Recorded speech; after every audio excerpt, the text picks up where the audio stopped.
Prologue. The illustrious psychoanalyst Carl Jung once said, "All that I have learned has led me step by step to an unshakable conviction of the existence of God. I only believe in what I know, and that eliminates believing. Therefore I do not take his existence on belief. I know that he exists.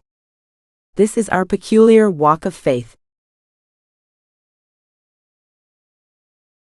Addison Manor. River Valley Suites provided standard lodging for travelers.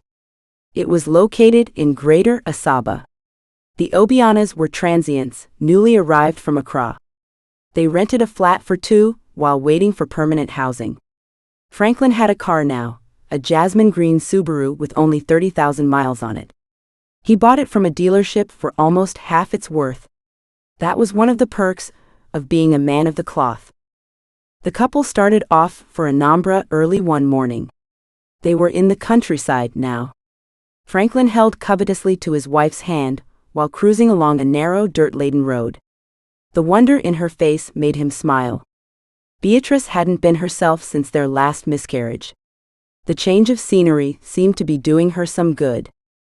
The Accranes aimed to start life anew in the village they were heading to. Franklin was the new minister.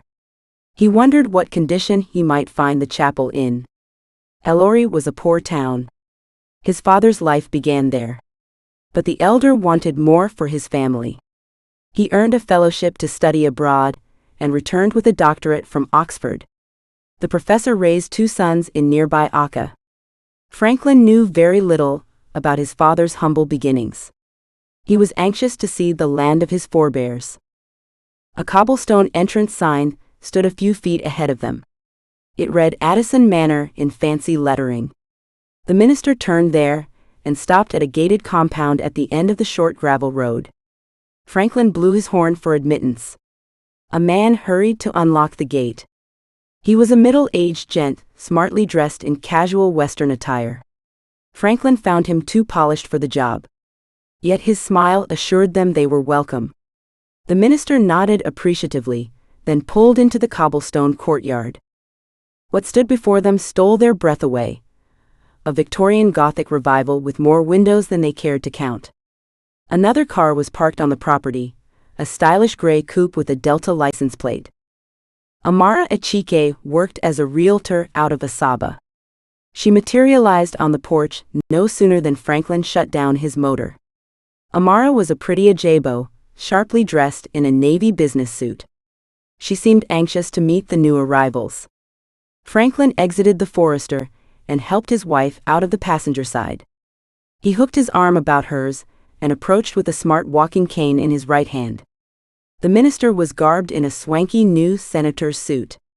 He'd inherited a title from his father and donned the traditional cap. His beloved wore a beautiful imbubu that matched his ensemble to a fault.